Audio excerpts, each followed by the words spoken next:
que le Père m'a envoyé, et le Père qui m'a envoyé est aussi mon témoin. Mais vous n'avez jamais écouté sa voix et vous n'avez jamais vu son visage. Vous ne croyez pas celui que le Père a envoyé, c'est pourquoi vous n'accueillez pas ses paroles. Vous étudiez les livres saints et vous pensez trouver en eux la vie avec Dieu pour toujours. Et ce sont les livres saints qui me rendent témoignage, mais vous ne voulez pas venir à moi pour avoir la vraie vie. Je ne désire pas que les gens me fassent des compliments, mais je vous connais. Vous n'avez pas en vous d'amour pour Dieu.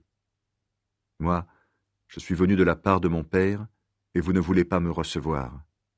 Mais quand quelqu'un d'autre décide lui-même de venir, vous le recevez. Vous aimez vous faire des compliments les uns aux autres, mais vous ne cherchez pas la gloire qui vient de Dieu seul. Alors, comment pouvez-vous croire? Ne pensez pas que je vous accuserai devant mon Père. Vous mettez votre espoir en Moïse, et c'est Moïse qui vous accusera. En effet, si vous croyiez en Moïse, vous croiriez aussi en moi. Oui, Moïse a parlé de moi dans ses livres, mais vous ne croyez pas ce que Moïse a écrit. Alors, comment pouvez-vous croire ce que je dis?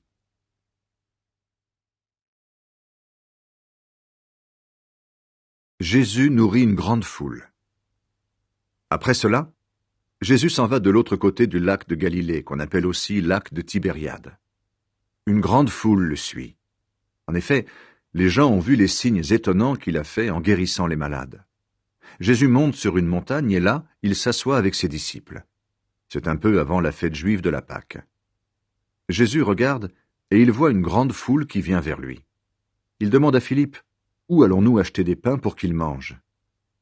Jésus dit cela pour voir ce que Philippe va répondre, mais il sait déjà ce qu'il va faire.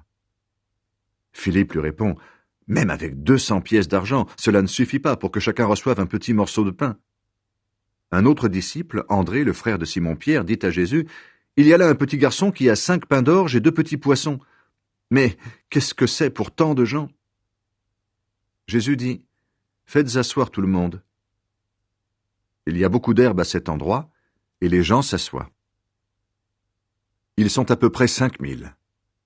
Alors, Jésus prend les pains, il remercie Dieu, et il les distribue aux gens qui sont là. Il fait la même chose avec les poissons. Il leur en donne autant qu'ils veulent.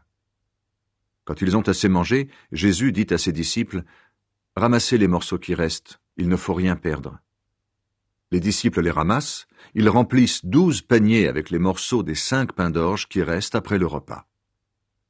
En voyant le signe étonnant que Jésus vient de faire, les gens disent « C'est vraiment lui, le prophète, celui qui devait venir dans le monde. »